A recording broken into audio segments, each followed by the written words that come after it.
હાર્दिक स्वागत है।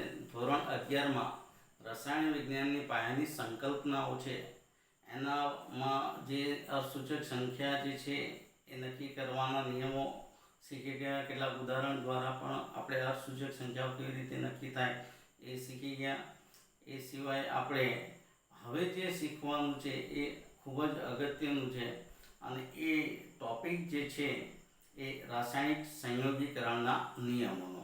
तो विद्यार्थी मित्रों, रासायणिक संयोगीकरणના નિયમોનો જે ટોપિક છે એ ખૂબ જ અગત્યનો છે। પરીક્ષાની દ્રષ્ટિએ આમાંથી ઘણું પૂછાઈ શકે છે। તો હવે આપણે શરૂ કરીએ। રાસાયણિક સંયોગીકરણના નિયમો। વિદ્યાર્થી મિત્રો, બહુ જ અગત્યનો ટોપિક છે અને આ સમજવાનો છે, પરીક્ષામાં પણ પૂછાય। રાસાયણિક સંયોગીકરણના નિયમો। તો વિદ્યાર્થી મિત્રો, પહેલા એક વસ્તુ સમજીએ કે પરમાણુઓ જે છે એ પરમાણુઓ ભેગા થઈને તત્વ બનાવે છે। ભેગા થઈને એનો મતલબ સંયોજાઈને। આપણે વિજ્ઞાનની ભાષામાં કહીએ તો સંયોજાઈને, સાદી ભાષામાં કહીએ તો ભેગા થઈને। તો પરમાણુઓ સંયોજાઈને તત્વ બનાવે છે એ આપણે જાણીએ જ છીએ।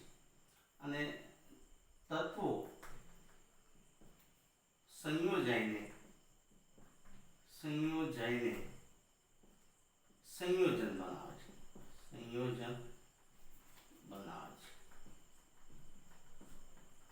પણ અહીંયા જે તત્વો છે ને એ તત્વો અલગ પરમાણુના હોય છે।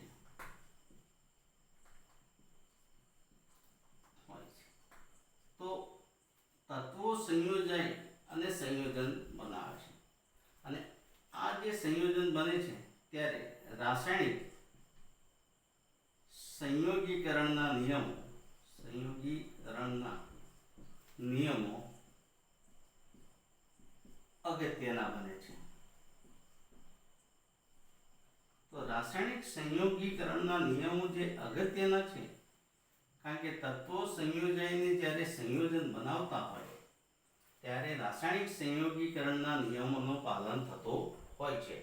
અને આ રાસાયણિક સંયોગીકરણના નિયમો હકીકતમાં સંયોજનનું નિર્માણ થાય એ વખતે લાગુ પાડતા નિયમો છે। વિદ્યાર્થી મિત્રો, રાસાયણિક સંયોગીકરણના નિયમો 5 છે। રાસાયણિક સંયોગીકરણના નિયમો 5 છે। આપણે સમજી લઈશું બધા। પહેલા જોઈ લઈએ કયા 5 છે। પહેલો નિયમ છે દળ સંચયનો નિયમ। બીજો છે નિશ્ચિત પ્રમાણનો નિયમ। ત્રીજો છે ગુણક પ્રમાણનો નિયમ।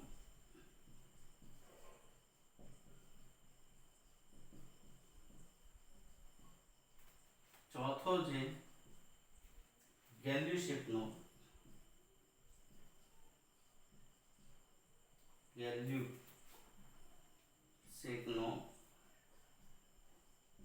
વાયુમય કદનો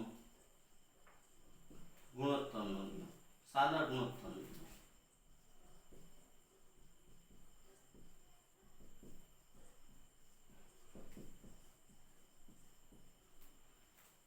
અને પાંચમો નિયમ છે એવોગેડ્રોનો નિયમ।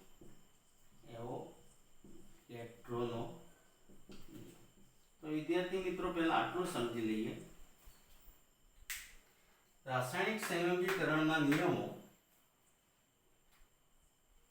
કેમ જરૂર છે? તો કે પરમાણુઓ સંયોજાઈને તત્વો બનાવે અને જુદા જુદા તત્વો સંયોજાઈને સંયોજન બનાવે.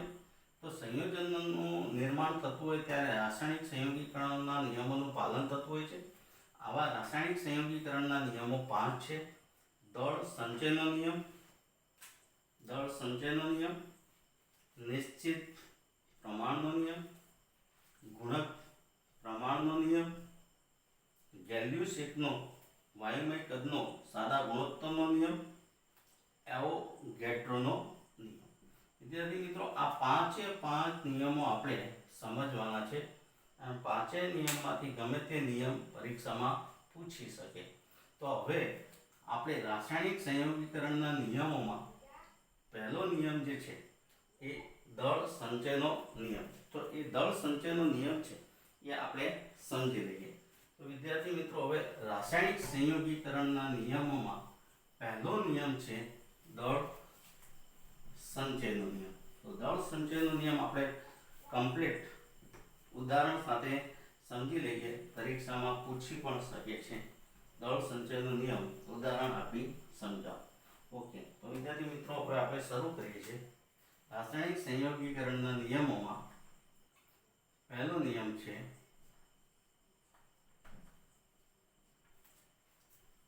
દળ સંચયનો નિયમ સમજાવો. આવો પ્રશ્ન છે. ઓકે વિદ્યાર્થી મિત્રો, તો આપણે સમજીએ કે આ શું છે. તો દળ સંચયનો નિયમ જે છે, દળ સંચયનો નિયમ એ એન્ટોની લેવોઝિયર નામના વૈજ્ઞાનિકે આપ્યો. એન્ટોની લેવોઝિયર નામના વૈજ્ઞાનિકે રજૂ કર્યો. આ ખાસ યાદ રાખજો, ઘણી વાર પરીક્ષામાં પૂછી શકે કે ભાઈ દળ સંચયનો નિયમ કોણે આપ્યો? તો એન્ટોની લેવોઝિયર. નિયમ શું છે? તો નિયમ આપણે શબ્દોમાં લખીએ. શું આપ્યું છે એને નિયમમાં? તો નિયમ આપણે લખીએ છીએ દળ સંચયનો નિયમ દ્રવ્યનું સર્જન કે વિનાશ થતો નથી.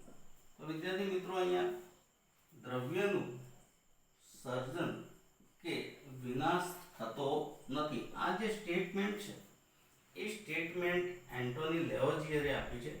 અને એ સ્ટેટમેન્ટને અથવા વાક્યને દળ સંચયનો નિયમ કહે છે. તો નિયમ શું છે? દ્રવ્યનું સર્જન કે વિનાશ થતો નથી. પણ કોઈ નિયમ આપીએ તો એને સાબિત કરવો પડે. તો આપણે આની સાબિતી આપેલી છે એ સમજીએ. એન્ટોની લેવોઝિયરે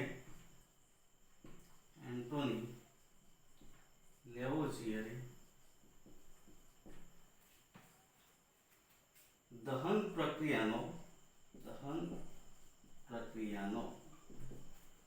કાળજીપૂર્વક પ્રાયોગિક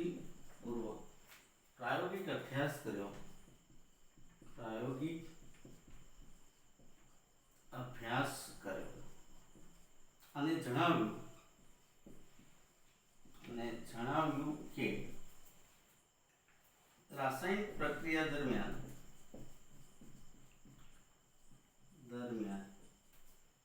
પ્રક્રિયકોનું દળ તથા નિપજનું દળ સમાન હોય છે. પ્રક્રિયકોનું દળ તથા નિપજનું દળ સમાન હોય છે. એટલે પ્રક્રિયકનું દળ ઇઝ ઇક્વલ ટુ નિપજનું દળ. માટે દળમાં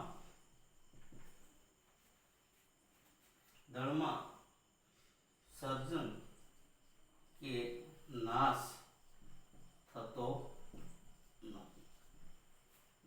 વજન અચળ રહે છે, દળ અચળ રહે છે, દળ અચળ રહે છે.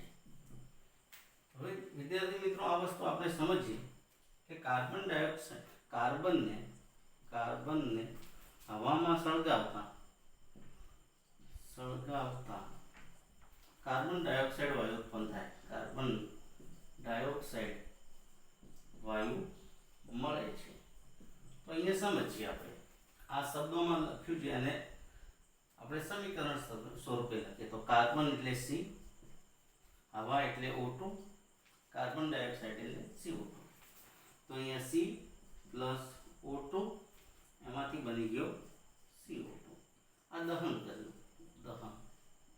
તો અહીંયા ઓક્સિજનની હાજરીમાં કાર્બનનું દહન થયું, કાર્બન ડાયોક્સાઇડ બની ગયું. તો આ પ્રક્રિયક છે, આ પ્રક્રિયક કહેવાય. ડાબી બાજુ હોય ને પ્રક્રિયક કહેવાય. ધારો કે 12 ગ્રામ કાર્બન, 32 ગ્રામ ઓક્સિજન, આ પ્રક્રિયક છે. તો પ્રક્રિયકનું પ્રમાણ કેટલું આવ્યું?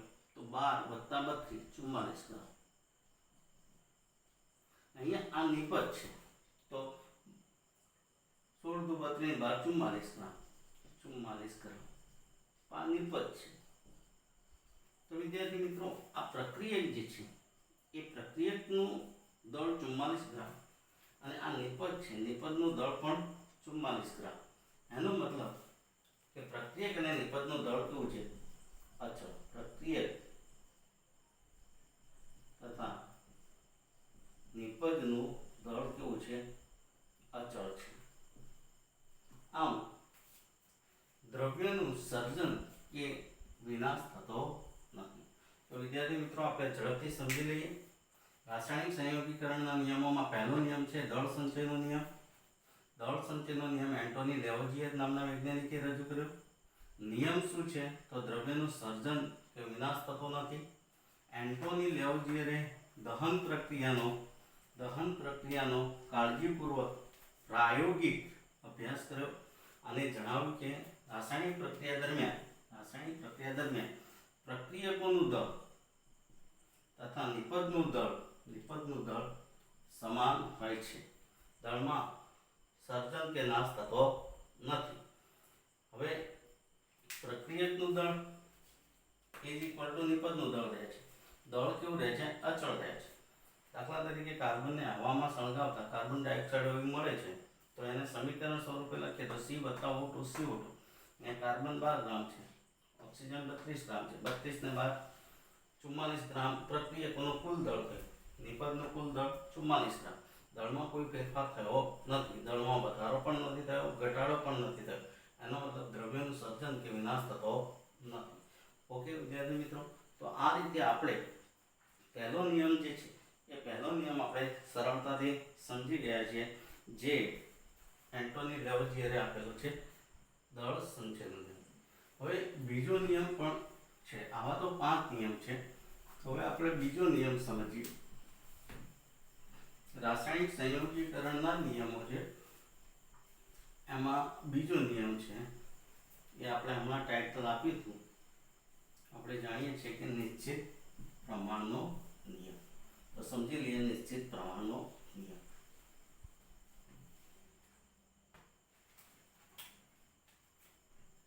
પ્રશ્ન છે નિશ્ચિત પ્રમાણનો નિયમ ઉદાહરણ આપી સમજાવો. ઓકે વિદ્યાર્થી મિત્રો, હવે આ સમજી લઈએ. નિશ્ચિત પ્રમાણનો નિયમ ઉદાહરણ આપી સમજાવો. તો નિશ્ચિત પ્રમાણનો નિયમ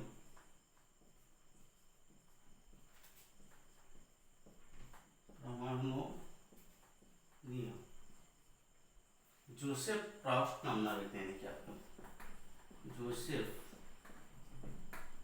પ્રાઉસ્ટ નામના વૈજ્ઞાનિકે રજૂ કર્યો.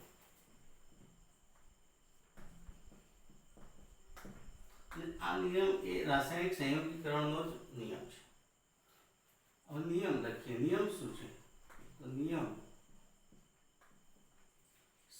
સંયોજનમાં રહેલા તત્વોનું સંયોજનમાં રહેલા તત્વોનું વજનથી પ્રમાણ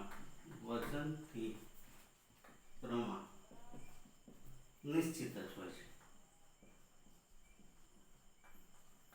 જો સમજી લો, અહીંયા સંયોજનમાં રહેલા તત્વોનું વજનથી પ્રમાણ નિશ્ચિત જ હોય છે. આવો જે વિધાન છે એ વિધાનને જ નિશ્ચિત પ્રમાણનો નિયમ કહે છે. વિદ્યાર્થી મિત્રો, આ સાબિત કરવું પડે કે સંયોજનમાં રહેલા તત્વોનું વજનથી પ્રમાણ નિશ્ચિત જ હોય છે. કેવી રીતે? તો જોસેફ પ્રાઉસ્ટે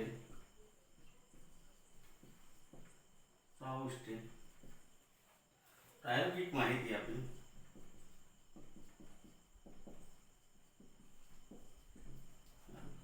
તેણે ક્યુપ્રિક કાર્બોનેટ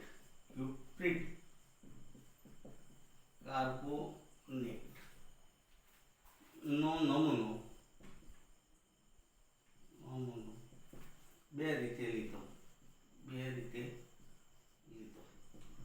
એક કુદરતી રીતે અને બીજું છે સંશ્લેષિત રીતે. તો વિદ્યાર્થી મિત્રો, જોસેફ પ્રાઉસ્ટે પ્રાયોગિક માહિતી આપી. તેણે ક્યુપ્રિક કાર્બોનેટનો નમૂનો લીધો અને એ નમૂનો બે રીતે લીધો. એક કુદરતી રીતે, કુદરતમાંથી મળતો હોય, અને બીજું સંશ્લેષિત રીતે એટલે કે પ્રયોગશાળામાં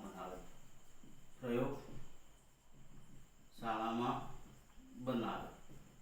અને આ છે કુદરતમાંથી મેળવે. તો વિદ્યાર્થી મિત્રો, ક્યુપ્રિક કાર્બોનેટ છે ને, એનું અણુસૂત્ર શું છે? ક્યુપ્રિક કાર્બોનેટ નું અણુસૂત્ર CuCO3 છે. યાદ રાખજો, CuCO3. તેમાં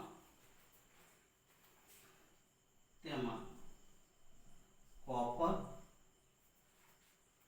ઓક્સિજન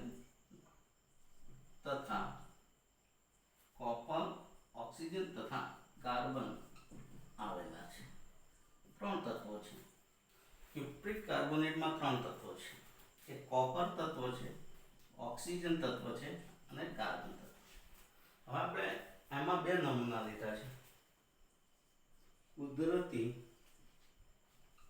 CuCO3 એક આ વસ્તુ લીધી છે, અને બીજું સંશ્લેષિત CuCO3. હવે આની અંદર જોઈએ છે તો આપણે આ બે વસ્તુમાં ત્રણ તત્વોનું વજનથી પ્રમાણ જે છે, ટકાવાર પ્રમાણ, એ આપેલું છે અને એને નક્કી પણ કર્યું છે. દાખલા તરીકે કોપરના ટકા,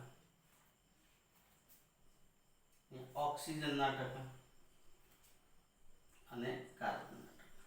તો આ જે ટકા જે છે એ ટકાનું પ્રમાણ બધામાં સરખું છે. એ પછી કુદરતી નમૂનો હોય કે સંશ્લેષિત નમૂનો. દાખલા તરીકે અહીંયા કોપર જે છે એ કોપરમાં 51.35% છે. આ 9.74% છે અને 38.91% છે. તો વિદ્યાર્થી મિત્રો, કુદરતી ક્યુપ્રિક કાર્બોનેટના નમૂનામાં કોપર 51.35%, ઓક્સિજન જે છે 9.74% અને 38.91%. પણ એને સંશ્લેષિત પ્રયોગશાળામાં બનાવેલું છે, એની અંદર પણ એની તપાસ કરીએ તો કોપર એ જ આવ્યું 51.35%, ઓક્સિજન 9.74% અને કાર્બન 38.91%. તો વિદ્યાર્થી મિત્રો, અહીંયા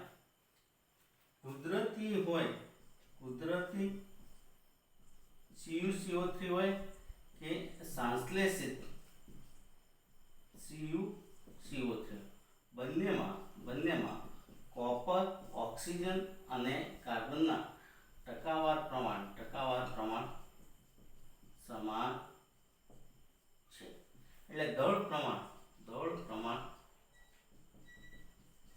સમાન જ હોય છે, દળ પ્રમાણ સમાન જ હોય છે. કોઈ પણ તમે લઈ શકો, એવું નહીં ક્યુપ્રિક કાર્બોનેટ કોઈ પણ લઈ શકો. દાખલા તરીકે પાણીની વાત કરીને, પાણી એટલે H2O છે, તો એમાં 2 ગ્રામ હાઇડ્રોજન અને 16 ગ્રામ O2 હોય, એનું દળ પ્રમાણ છે, દળ પ્રમાણ અથવા વજન પ્રમાણ એ ચોક્કસ જ હોય છે. એ પાણીનો નમૂનો તમે કુદરતી લો કે કૃત્રિમ લો, મંગળ ઉપરનું પાણી હોય કે પૃથ્વી ઉપરનું પાણી હોય કે આપણા ઘરના માટલાનું પાણી હોય, એની અંદર 2 ગ્રામ હાઇડ્રોજન અને 16 ગ્રામ ઓક્સિજન જ હશે. તો વિદ્યાર્થી મિત્રો, અહીંયા જે છે આ 16 દુ 32 ગ્રામ થઈ શકે, ઓક્સિજનનું 16 દુ 32 થઈ શકે, એટલે 2:32 કારણ કે ઓક્સિજન છે એટલે 16 છે, અણુ જે છે એટલે 16 દુ 32 થાય, તો આ 1:16 2:32 લખો કે 1:16 લખો, ચાલો. કારણ કે આ જે ઓક્સિજન છે એ ઓક્સિજનનો પરમાણુ ભાર છે 8 છે અને પરમાણુ ક્રમાંક 8 છે અને પરમાણુ ભાર છે એ 16 છે. તો ઓક્સિજન દ્વિપરમાણુ છે, એટલે કહેવાનો મતલબ દળ પ્રમાણ જે છે પાણીની અંદર એ ગમે તેટલું હોય તો ચાલે. ગમે તેટલું એટલે ગમે તે પાણી હોય તો એમાં 2 ગ્રામ હાઇડ્રોજન અને 32 ગ્રામ ઓક્સિજન હશે. તો વિદ્યાર્થી મિત્રો, આપણે આવા કંઈ વધારાના ઉદાહરણ લખવાની જરૂર નથી, ટેક્સ્ટનું આ ઉદાહરણ લખી દો એટલે આ પૂરું થઈ જાય. તો સમજી લઈએ, રાસાયણિક સંયોગીકરણના નિયમોમાં બીજો નિયમ છે નિશ્ચિત પ્રમાણનો નિયમ. ઉદાહરણ આપી સમજાવો એવો પ્રશ્ન પૂછાય છે. નિશ્ચિત પ્રમાણનો નિયમ જોસેફ પ્રાઉસ નામના વૈજ્ઞાનિકે રજૂ કર્યો છે. નિયમ શું છે કે સંયોજનમાં રહેલા તત્વોનું વજનથી પ્રમાણ નિશ્ચિત જ હોય છે. જોસેફ પ્રાઉસ નામના વૈજ્ઞાનિકે પ્રાયોગિક માહિતી આપી, ત્યારે ક્યુપ્રિક કાર્બોનેટનું ઉદાહરણ લીધું અને આ ક્યુપ્રિક કાર્બોનેટનો નમૂનો 2 રીતે લીધો છે, કુદરતી રીતે અને સંશ્લેષિત રીતે. કુદરતી રીતે એટલે કુદરતમાંથી મેળવેલો, સંશ્લેષિત રીતે એટલે પ્રયોગશાળામાંથી બનાવેલો. ક્યુપ્રિક કાર્બોનેટનું અણુસૂત્ર છે CuCO3, તેમાં કોપર, ઓક્સિજન અને કાર્બન તત્વો આવેલા છે. આમનું પ્રમાણ છે કુદરતી રીતે CuCO3 હોય, એમાં કોપરનું 51.35, ઓક્સિજન 9.74, કાર્બન 38.91. એ જ પ્રમાણે સંશ્લેષિત જે CuCO3 છે એમાં કોપર 51.35, 9.74 ઓક્સિજન અને કાર્બન છે 38.91. તો તમે કુદરતી રીતે CuCO3 લો કે સંશ્લેષિત રીતે CuCO3 એટલે કે ક્યુપ્રિક કાર્બોનેટ લો, તો કોપર, ઓક્સિજન અને કાર્બનના જે ટકાવારી પ્રમાણ છે અથવા દળ પ્રમાણ છે, દળ પ્રમાણ સમાન જ હોય છે. વિદ્યાર્થી મિત્રો, આ જે છે એ રાસાયણિક સંયોગીકરણનો બીજો નિયમ હતો, જે નિશ્ચિત પ્રમાણના નિયમ તરીકે ઓળખાય છે. જોસેફ પ્રાઉસ્ટે આપ્યો છે અને પ્રયોગ કરી પણ એને આ નિયમને સાબિત કર્યો છે. હવે વિદ્યાર્થી મિત્રો, એક બીજો એટલે કે ત્રીજો નિયમ છે અને એ છે ગુણક પ્રમાણનો નિયમ. હવે આપણે આ સમજી લઈએ ગુણક પ્રમાણનો નિયમ શું છે. રાસાયણિક સંયોગીકરણના નિયમોમાં જ આનો સમાવેશ થાય છે, ગુણક પ્રમાણનો નિયમ. તો બરાબર સમજી લઈશું આપણે, કારણ કે 2 નિયમો તો શીખી ગયા, દળ સંચયનો નિયમ અને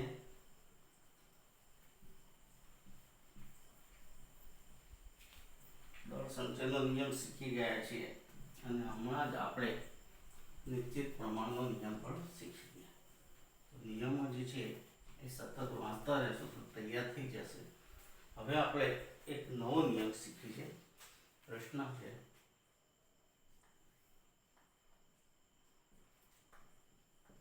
ગુણક પ્રમાણનો નિયમ ઉદાહરણ આપી સમજાવો. ઓકે, તો વિદ્યાર્થી મિત્રો, આ જ છે ગુણક પ્રમાણનો નિયમ ઉદાહરણ આપી સમજાવો, આ પ્રશ્ન છે. તો ગુણક પ્રમાણનો નિયમ છે ને ડાલ્ટને રજૂ કર્યો. ગુણક પ્રમાણનો નિયમ ડાલ્ટને રજૂ કર્યો. આ યાદ રાખજો, ડાલ્ટને રજૂ કર્યો. રાસાયણિક સંયોગીકરણનો નિયમ છે ગુણક પ્રમાણનો નિયમ, ડાલ્ટને રજૂ નિયમ શું છે? નિયમ લખી દઈએ. બે કે તેથી વધારે તત્વો, બે કે તેથી વધારે તત્વો એકબીજા સાથે જોડાય, એકબીજા સાથે જોડાય, બે થી વધુ સંયોજન બનાવે ત્યારે, બે થી વધુ સંયોજનો બનાવે છે ત્યારે, બે કે તેથી વધારે તત્વો એકબીજા સાથે જોડાઈ બે થી વધુ સંયોજન બનાવે છે ત્યારે એક તત્વના ચોક્કસ દળ સાથે, ચોક્કસ દળ એટલે કે વજન અથવા તો ભાર, કોઈ भी લખી શકાય, દળ કો, વજન કો, ભાર કો, ત્યારે એક તત્વના ચોક્કસ દળ સાથે સંયોજાતા બીજા તત્વના દળનું પ્રમાણ, બીજા તત્વના દળ એટલે કે વજન કે ભાર નું પ્રમાણ એક સાદી નાની પૂર્ણાંક સંખ્યા હોય છે.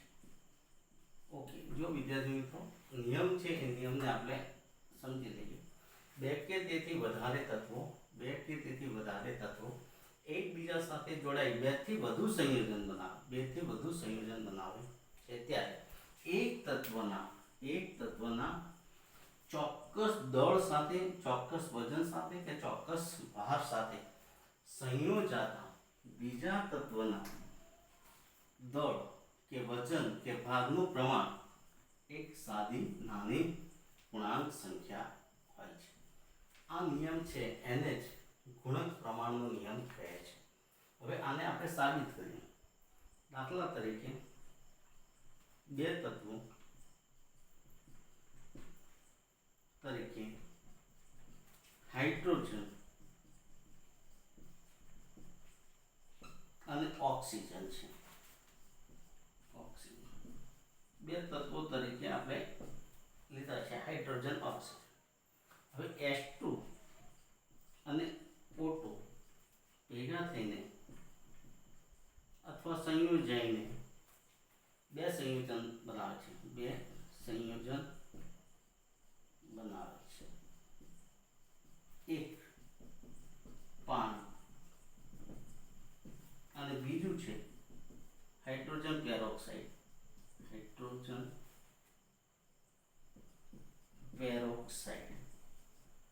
H2O2. તો બે તત્વો જે છે, હાઇડ્રોજન અને ઓક્સિજન એમ બે તત્વો ભેગા થઈને બે સંયોજન બનાવે છે. એક છે પાણી H2O અને બીજું છે હાઇડ્રોજન પેરોક્સાઇડ. તો અહીંયા લખીએ H2 વત્તા 1/2 O2 એમાંથી બની ગયો H2. તો અહીંયા 2 ગ્રામ શું છે હાઇડ્રોજન અને અહીંયા 16 ગ્રામ શું છે 16 ગ્રામ ઓક્સિજન અને 18 ગ્રામ શું છે 18 ગ્રામ પાણી. ઓકે વિદ્યાર્થી મિત્રો, આ કેવી રીતના આવે છે? તો હાઇડ્રોજનનું 1 ગ્રામ લેવાનું વજન, ઓક્સિજનનું 16 ગ્રામ એટલે થઈ જશે. આપણે પાણી બનાવી દીધું. હવે હાઇડ્રોજન વત્તા ઓક્સિજન ભેગા થઈને હાઇડ્રોજન પેરોક્સાઇડ પણ બનાવે H2O2. અહીંયા 2 ગ્રામ હાઇડ્રોજન, અહીંયા 16 તો 32 ગ્રામ ઓક્સિજન અને 34 ગ્રામ છે એ 34 ગ્રામ H2O2 છે. ઓકે, તો તમે જોઈ શકો છો અહીંયા હાઇડ્રોજનનું વજન કેવું છે? હાઇડ્રોજનનું વજન ચોક્કસ છે 2 ગ્રામ. હાઇડ્રોજનનું વજન ચોક્કસ છે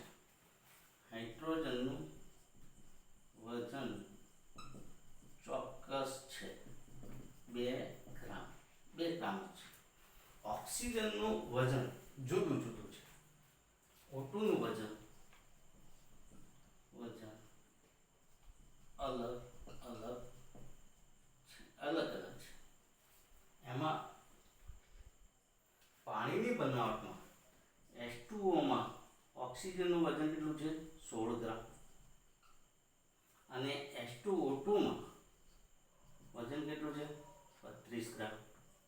આ બરાબર યાદ રાખજો. પાણીમાં ઓક્સિજનનું પ્રમાણ 16 ગ્રામ છે, હાઇડ્રોજન પેરોક્સાઇડમાં ઓક્સિજનનું પ્રમાણ 32 ગ્રામ છે, 32 ગ્રામ. તો હવે આ સંયોજાતું પ્રમાણ છે, આની સાથે આ સંયોજન સંયોજે છે તો એનું પ્રમાણ જોઈએ તો કેટલું થાય 16:32. 16:32 તો 16:32 એટલે 1:2. આ 1:2 થઈ ગયું. એ સાદી નાની પૂર્ણાંક સંખ્યા છે, સાદી નાની પૂર્ણાંક સંખ્યા છે.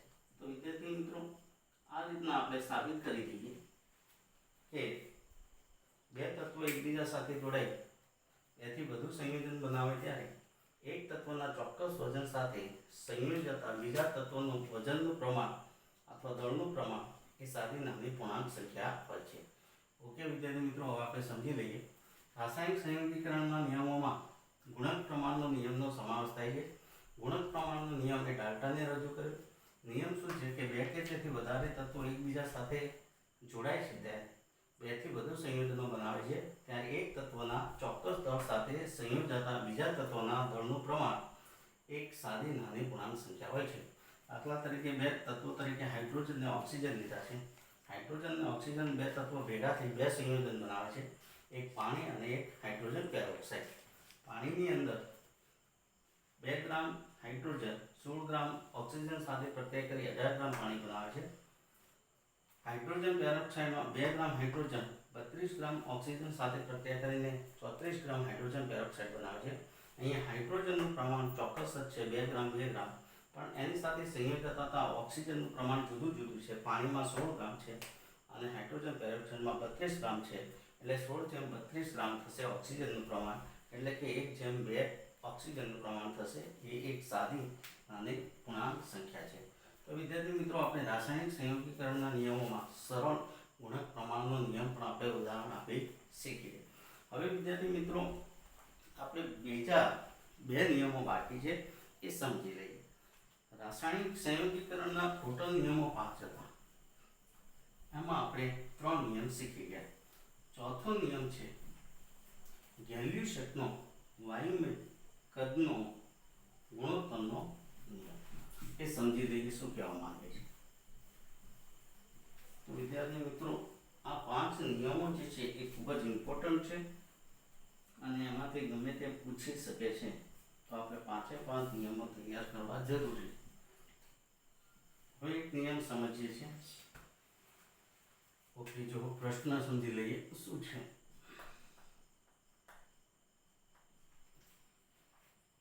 ગેલ્યુસેકનો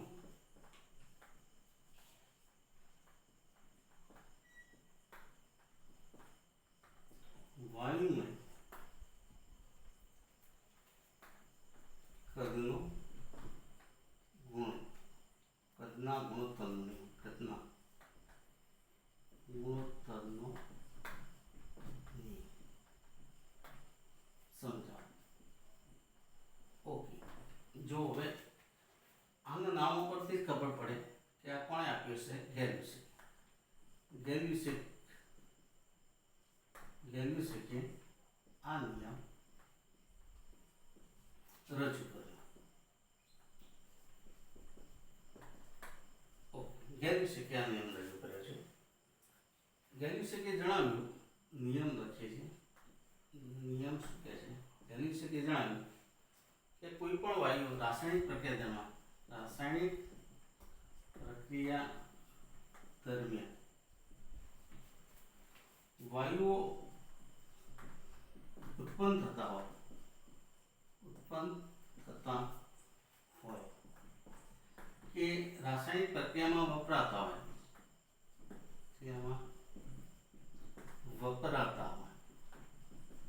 એટલે કે રાસાયણિક પ્રક્રિયા દરમિયાન વાયુઓ ઉત્પન્ન થાય અથવા તો રાસાયણિક પ્રક્રિયા દરમિયાન વાયુઓ વપરાતા હોય અને રાસાયણિક પ્રક્રિયા સમાન તાપમાને તથા સમાન દબાણે થતી હોય તો વાયુના કદનો ગુણોત્તર સાદો હોય છે, સિમ્પલ હોય છે, એક નાની પૂર્ણાંક સંખ્યા જેવો છે. તો રાસાયણિક પ્રક્રિયા દરમિયાન વાયુઓ ઉત્પન્ન થતા હોય કે રાસાયણિક પ્રક્રિયા દરમિયાન વાયુઓ વપરાઈ જતા હોય અને આ રાસાયણિક પ્રક્રિયા સમાન તાપમાને તથા સમાન દબાણે થતી હોય તો વાયુના કદનો ગુણોત્તર સાદો હોય છે. એક સિમ્પલ સાદી સંખ્યાઓ છે. દાખલા તરીકે પાણી, આપણે જાણીએ હાઇડ્રોજન વાયુ છે, H2 ગેસિયસ, હાઇડ્રોજન વાયુ આ વાયુ છે, ઇન બ્રેકેટમાં ગેસિયસ લખ્યું છે. ઓક્સિજન વાયુ છે. આ બે વાયુઓ છે. આ બે વાયુઓ ભેગા થઈને પાણીની બાષ્પ બનાવે. H2 gaseous plus O2 gaseous, એમાંથી H2 ગેસિયસ એટલે વરાળ છે અથવા તો બાષ્પ છે. આ પણ વાયુ છે, આ પણ વાયુ છે, આ પણ વાયુ છે. હવે જો અહીંયા આપણે બેલેન્સ કરીએ તો હાઇડ્રોજન 2, ઓક્સિજન 2 તો ઓક્સિજન 1 છે, તો અહીંયા 2 મૂકી દઈએ તો આ 2 ઓક્સિજન થઈ ગયા, તો હાઇડ્રોજન 4 થઈ ગયા. તો હાઇડ્રોજન અહીંયા 2 મૂકો આપણે, હાઇડ્રોજન 4 થઈ ગયા. આ તત્વયુગ્મિતિ પ્રમાણ છે, પ્રક્રિયાને સંતુલિત કરી દીધું. આપણે આ સમીકરણ છે, સમીકરણને સંતુલિત કરી દીધું. તો એનો મતલબ કે 2 મોલ H2 1 મોલ O2 સાથે પ્રક્રિયા કરી અને 2 મોલ પાણીની બાષ્પ બનાવે છે. તો વિદ્યાર્થી મિત્રો, આ જે સમીકરણ છે એને કદમાં લઈએ. આપણે કદની વાત કરીએ તો માની લો કે મેં આ 100 ml લીધું છે, આ 100 ml લો, 100 ml હાઇડ્રોજન લો, તો એના કરતાં અડધું ઓક્સિજન છે, કારણ કે આના કરતાં અડધા છે. આ 2 ml હોય તો 1 ml, આ 100 ml છે તો આ કેટલા થશે? 50 ml. અને આ કેટલું થશે? તો પાછું આના કરતાં ડબલ, આ 2 મોલ છે એટલે કે 100 ml. વિદ્યાર્થી મિત્રો, આપણે એટલું સમજીએ 100 ml શું વપરાય છે? 100 ml H2 વપરાય છે. 50 ml શું વપરાય છે? 50 ml O2 વપરાય છે, O2 વાયુ. અને તો પાણી કેટલા મળે છે? 100 ml H2 ની બાષ્પ મળે. તો આ જે કદનું પ્રમાણ છે 100 ml ને 50 ml, તો એનું જે આપણે કહીએ કે H2 અને O2 નું જે કદ છે એ કદની વાત કરીએ તો 100 ml જેમ 50 ml, તો અહીંયા કેટલું થશે? 2:1 થાય. આ એક સાદો ગુણોત્તર થયો, સાદો ગુણોત્તર છે. તો વિદ્યાર્થી મિત્રો, આપણે અહીંયા હાઇડ્રોજન ને ઓક્સિજન વાયુઓ ભેગા થઈ જ્યારે પાણીનો વરાળ બનાવે છે ત્યારે 100 ml હાઇડ્રોજન અને 50 ml ઓક્સિજન ભેગા થઈ 100 ml પાણીની બાષ્પ બનાવે છે. ત્યારે પાણીની બાષ્પની અંદર જે હાઇડ્રોજન વાયુ અને ઓક્સિજન વાયુના કદનો ગુણોત્તર જોઈએ તો 100 ml અને 50 ml, 100 ml હાઇડ્રોજન અને 50 ml ઓક્સિજન, તો 100 ml અને 50 ml એટલે 100:50 એટલે કે 2:1 સાદો ગુણોત્તર મળે છે. તો આ રીતે ગેલ્યુસેટનો વાયુમય કદનો ગુણોત્તરનો નિયમ જે છે, નિયમ આપણે પાણીના બાષ્પની બનાવટ દ્વારા હાઇડ્રોજન અને ઓક્સિજનના કદની મદદથી શીખી ગયા. આવું પાણીની અંદર જ બને એવું જરૂર નથી, કોઈ પણ જગ્યાએ આ વસ્તુ ક્લિયર થતી હોય છે. ઉદાહરણ ચોપડીમાં અથવા ટેક્સ્ટમાં પાણીની બાષ્પનું આપ્યું છે એટલે આપણે પાણીની બાષ્પ લીધી છે. વિદ્યાર્થી મિત્રો, રાસાયણિક સંયોગીકરણના નિયમમાં આ જે ચોથો નિયમ હતો, જે ગેલ્યુસેટનો વાયુમય કદનો ગુણોત્તરનો નિયમ, પણ આપણે સમજી ગયા. હવે છેલ્લો એક નિયમ છે અને ખૂબ જ અગત્યનો છે, જે એવોગેડ્રોના નિયમ તરીકે ઓળખાય છે. વિદ્યાર્થી મિત્રો, રાસાયણિક સંયોગીકરણના નિયમોમાં છેલ્લો નિયમ છે એવોગેડ્રોનો નિયમ. સમજી લઈએ શું કહે છે આ નિયમ.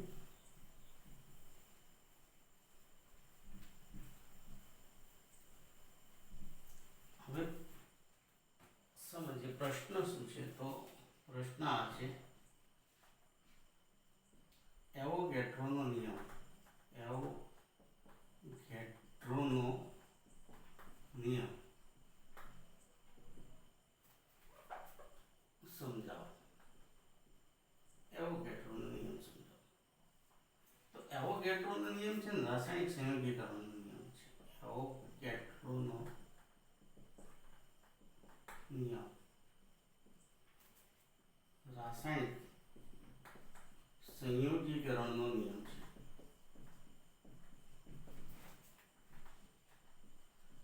રાસાયણિક સંયોગીકરણનો નિયમ છે. અને આ એવોગેડ્રો નામના વૈજ્ઞાનિક, એવોગેડ્રો નામના વૈજ્ઞાનિકે રજૂ કર્યો. કારણ કે કેટલાક નિયમો એવા છે ને કે વૈજ્ઞાનિકો પોતાના નામથી રજૂ કરતા હોય. દાખલા તરીકે હાઇઝનબર્ગનો અનિશ્ચિતતાનો સિદ્ધાંત, ડી બ્રોગલીનો સિદ્ધાંત, એવોગેડ્રોનો નિયમ, તો એમાં એ વૈજ્ઞાનિકનું પોતાનું નામ આવતું હોય છે. તો આ એવોગેડ્રો નામના વૈજ્ઞાનિકે રજૂ કર્યો છે નિયમ. હવે આ નિયમમાં શું છે, તો નિયમ આપણે અહીંયા લખીએ. નિયમ શું આપ્યો છે એને એવોગેડ્રોએ, તો કે સમાન તાપમાને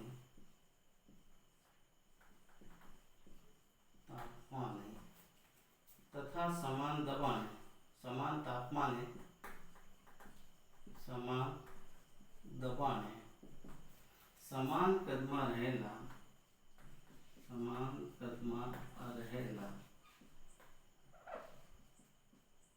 વિવિધ વાયુમાં અણુની સંખ્યા સમાન હોય છે. ઓકે, તો વિદ્યાર્થી મિત્રો અહીંયા આપણે આ સમજી લઈએ કે ભાઈ તાપમાન સમાન છે, દબાણ પણ સમાન છે અને કદ પણ સમાન છે, તો અણુની સંખ્યા n પણ કેવું હોય, સમાન. આમ જોવા જઈએ, ધારો કે આ જે બે પાત્ર છે, માની લો આ બે પાત્ર છે, આ ત્રણ પાત્ર લઈ લઈએ, માની લો કે આ ત્રણ પાત્ર છે. હવે આનું તાપમાન જે છે એ 25 ડિગ્રી સેલ્સિયસ છે, આનું કદ છે 1 લિટર છે, આનું દબાણ છે 1 બાર છે, અને આમાં ઓક્સિજન વાયુ ભર્યો છે. આ ચોકડી વાળો જે છે O2 વાયુ ભર્યો છે. હવે આ જે છે એમાં પણ એવું જ કરીએ કે તાપમાન 25 ડિગ્રી સેલ્સિયસ, કદ છે 1 લિટર અને P છે 1 બાર, અને આમાં નાઇટ્રોજન વાયુ ભર્યો છે, નાઇટ્રોજન. આની અંદર ત્રીજા પાત્રમાં જોઈએ, આ A, B અને C, ત્રીજા પાત્રમાં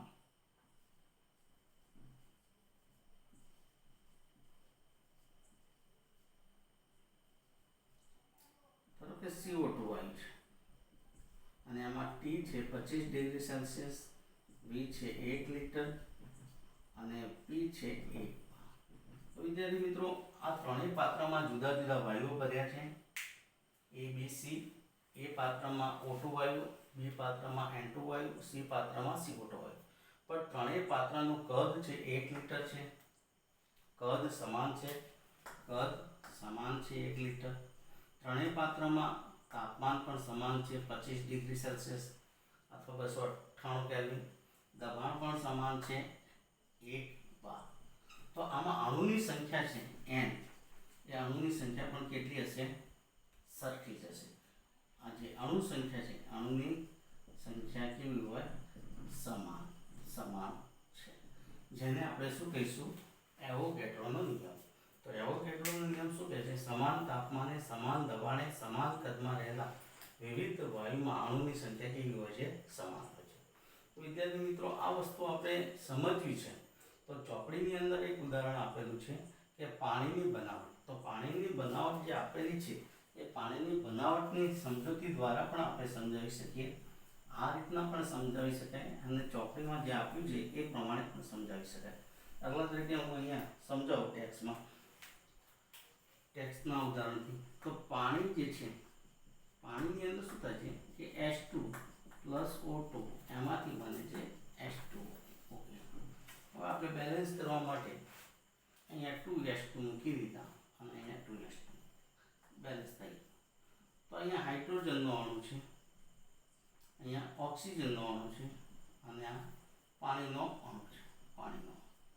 તો હવે અહીંયા હાઇડ્રોજનના 2 અણુઓ છે, ઓક્સિજનનો 1 અણુ છે, પાણીના 2 અણુ ભાગ લે છે. તો હવે કેવી રીતે પ્રક્રિયા થશે? ધારો કે આ એક પેટી લીધી છે, માની લો. હવે આ પેટી છે, એ પેટીની અંદર આપણે હાઇડ્રોજન વાયુ ભર્યો છે. હાઇડ્રોજન, આ જે પેટી છે, પેટીની અંદર આપણે હાઇડ્રોજન વાયુ ભરી દીધું. હવે હાઇડ્રોજન જે છે, માની લો કે મેં હાઇડ્રોજનના 5 અણુઓ લીધા છે. તો 1 2 3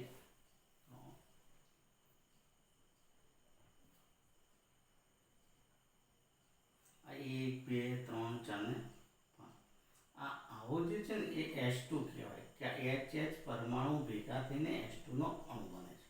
તો આ જે છે ને H2 છે, એક H2 એક ml કહો કે એક પેટીની અંદર છે.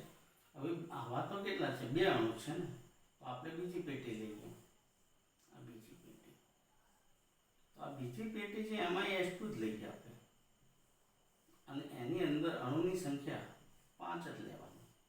આ જે લીધી છે એ પ્રમાણે 1 2 3 4 અને 5.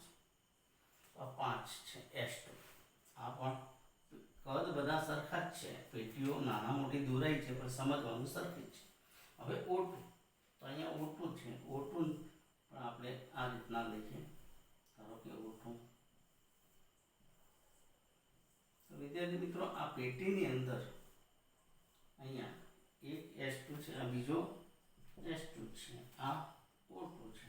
O2 પણ 5 જ છે, પણ આના કરતાં કદમાં મોટા હોય એટલે થોડા.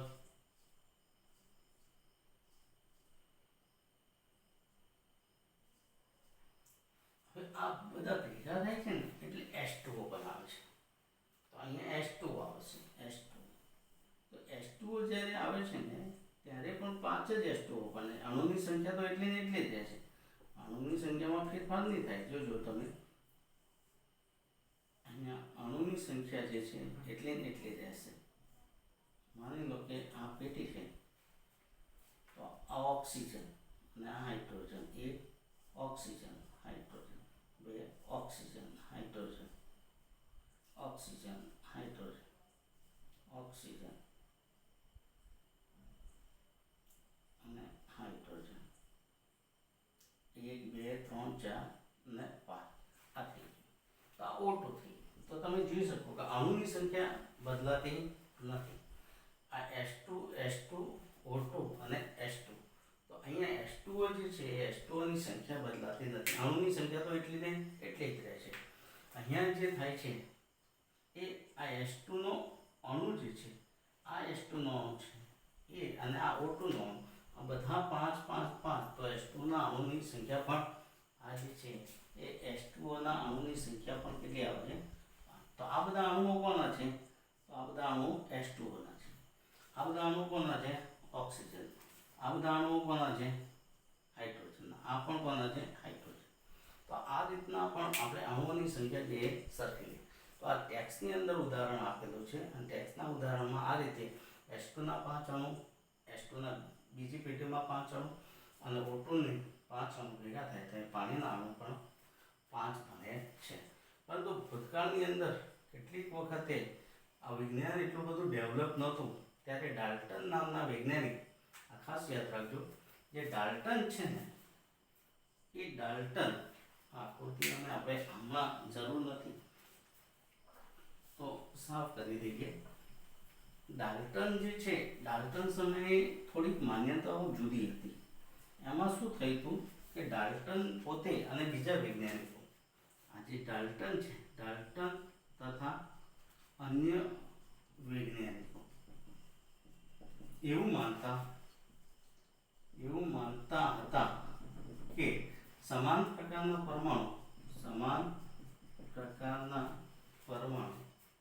પરમાણુ એકબીજા સાથે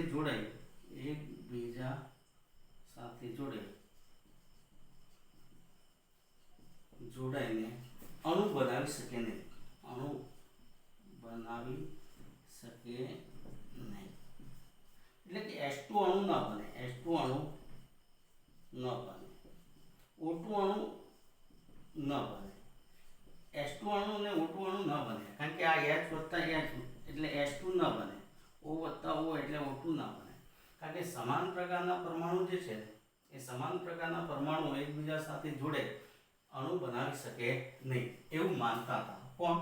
ડાલ્ટન અને એ સમયના વૈજ્ઞાનિકો.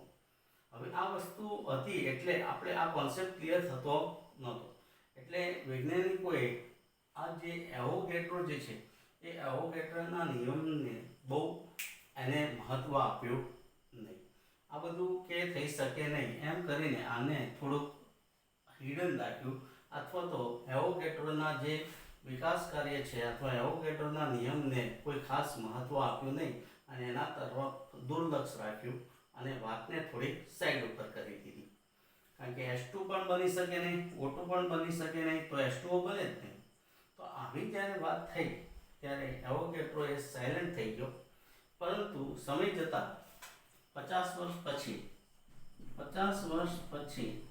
1860માં જે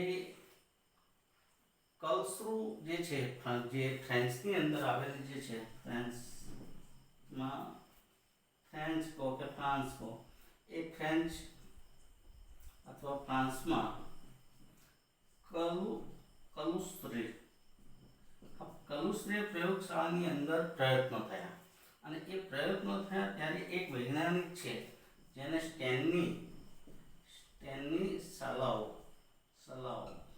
કેનિઝારો, આ નામ યાદ રાખજો, સ્ટેનિસલાઓ કેનિઝારો. આ વૈજ્ઞાનિકે એના રિસર્ચ ઉપર દાવો કર્યો અને જણાવ્યું કે ભાઈ સમાન પ્રકારના પરમાણુ પણ એકબીજા સાથે જોડાઈને અણુ બનાવી શકાય છે અને એ